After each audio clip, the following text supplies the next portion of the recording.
कदाच किसी संत और गुरु की सही शरण में जाकर के कुछ प्राप्त हो जाए कल। लेकिन वहां पर भगवान कह रहे हैं यदि वो उस तरह का है, संत है, गुरु है, तो वह भी परमात्मा का ही है, वह परमात्मा उसमें समाया हुआ है। भगवान यूं कह रहे हैं कि इस संसार में शरण लेने योग्य भी मैं ही हूं। किसकी शरण में जाओगे? कितनों की शरण में अब तक गए और अब तक कभी चिंतन करना।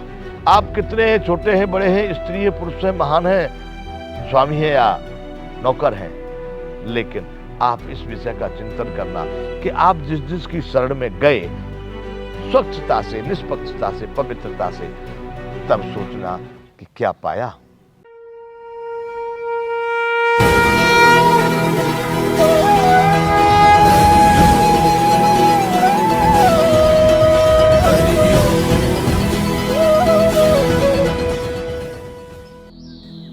जय विश्ववंत संपूर्ण गीता ज्ञान बंधुओं, ये है राज विद्या, राज गुह्य योग। एक तरह से आप समझ लेना कि इस अंतर आत्मा में बैठा हुआ परमात्मा ही है जो गीता के माध्यम से हमको ज्ञान सिखा रहा है। और ये शरीर जो है, इसको अर्जुन की जगह पर बैठा के देखना, तो समझने का प्रयास करना कि ये गीता क्यों श्रेष्ठ है। तो अब तक भगवान ने कहा जानने योग्य पवित्र ओमकार तथा ऋग्वेद, सामवेद, यजुर्वेद मैं ही हूं। आगे भगवान कह रहे प्राप्त होने योग्य परम धाम, भरण पोषण करने वाला, सबका स्वामी, शुभाशुभ का देखने वाला और सबका वास स्थान, शरण लेने योग्य।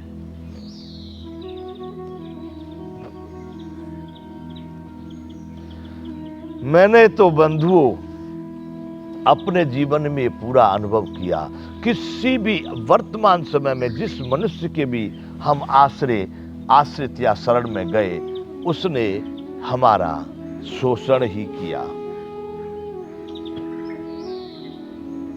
उनके अपने काम लिए हमसे, लेकिन हमारे किसी पीड़ा, वेदना या किसी भी बात को, किसी भी रहस्य को समझने का कोई प्रयास नहीं करता। बंधुओं, इस संसार में ऐसे मानवों की शरण में जाना तो पूरी मूर्खता ही है। इनसे कुछ अगर कोई शरण देने वाला भी हुआ तो वो संसार के सृष्टि चक्कर में भटकाने वाला ही होगा। क्यों? वह खुद भी भटक रहा है। मैं तो वर्तमान समय में जो संत महात्मा के भेष में, एक बात सुनना बंधुओं, मैं संतों का बहुत आदर करता हूं, लेकिन मैं संत महात्माओं के भेष में कहता हूं कि मैं जिनको संत नहीं समझता। केवल वेशभूषा धारण करके बहुत सारे लोग इस वेश में अनर्गल वेश बना करके संत वंचक हैं। इस वेश को बनाकर संत के नाम से ठगाई कर रहे हैं। मैं उनको संत नहीं कहता। तो कदाच किसी संत और गुरु की सही शरण में जाकर के कुछ प्राप्त हो जाए कल। लेकिन वहां पर भगवान कह रहे हैं यदि वो उस तरह का है, संत है, गुरु है, तो वह भी परमात्मा का ही है, वह परमात्मा उसमें समाया हुआ है। भगवान यूं कह रहे हैं कि इस संसार में शरण लेने योग्य भी मैं ही हूं। किसकी शरण में जाओगे? कितनों की शरण में अब तक गए और अब तक कभी चिंतन करना। आप कितने हैं, छोटे हैं, बड़े हैं, स्त्री है, पुरुष है, महान है, स्वामी है या नौकर है, लेकिन आप इस विषय का चिंतन करना कि आप जिस जिसकी शरण में गए स्वच्छता से, निष्पक्षता से, पवित्रता से, तब सोचना कि क्या पाया। वहां कुछ मिला नहीं। इसलिए भगवान कह रहे हैं कि शरण लेने योग्य, यदि किसी को शरण चाहिए तो शरण लेने योग्य भी मैं ही हूं। वहां पर सब कुछ आपको वह प्राप्त होगा जहां धोखाधड़ी नहीं है, जहां विश्वासघात नहीं है। जो पाया वह पाया जो अमरता की ओर ले जाएगा, जो आपको शाश्वत की ओर ले जाएगा। इसलिए भगवान कहते हैं कि शरण लेने योग्य भी मैं ही हूं। प्रत्युपकार न चाहकर हित करने वाला, जो कभी कुछ बदला नहीं चाहे। आपने वहां पर पहुंच गए, केवल पहुंच गए, शरणागति आपने मान ली, तो वह प्रत्युपकार न चाहकर, इसके बदले में मेरा उपकार के बदले में भाई फिर उपकार आप भी कुछ करो, बदला न चाहते हुए सबका हित करने वाला, और दूसरा कोई इस ब्रह्मांड में नहीं है उस परम ब्रह्म परमात्मा के अतिरिक्त।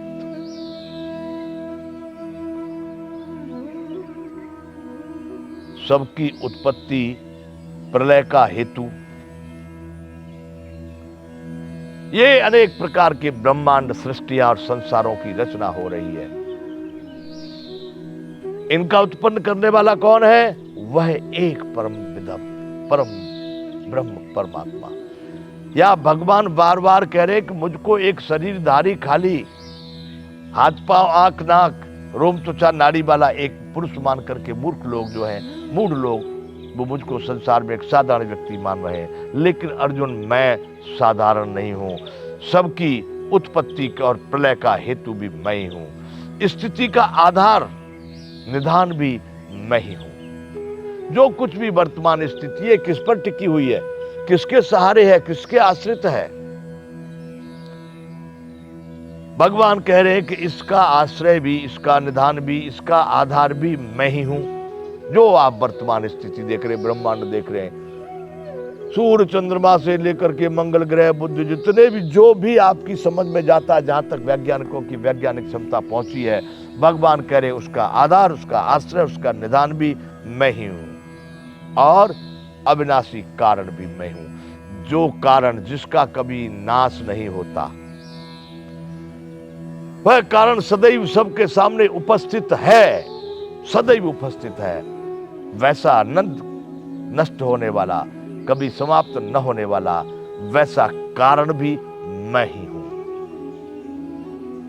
आगे भगवान कह रहे हैं, तपाम्य हम वर्षम निगृहाम्युत्सृजाम च अमृतम चैव मृत्युश्च सदसच्चाहम अर्जुन। भगवान फिर बताना चाह रहे अपनी उस स्थिति को, इस सृष्टि में मैं हूं, मैं हूं, मैं हूं। क्या? सूर्य रूप से जो तप रहा है, जो अग्नि दे रहा है, वह मैं हूं। तपा में हम वर्षम, और वर्षा को जो आकर्षण कर रहा है, जो कहां से जल को उठा करके वायु के माध्यम से बादल बन करके फिर जो बरसात कर रहा है, इस प्रक्रिया को जो करने वाला है, अभिप्राय यह है कि बरसात भी मैं ही हूं। वर्षा का आकर्षण करता हूं और उसे बरसाता हूं। भगवान कह रहे हैं कि तपा में हम वर्षम निगृह्याम्युत्सृजाम च, मैं ही अमृतम चैव मृत्युश्च सदसच्चाहम अर्जुन है। अमृत भी मैं हूं, मृत्यु भी मैं हूं, और सत और असत भी सब कुछ मैं ही हूं।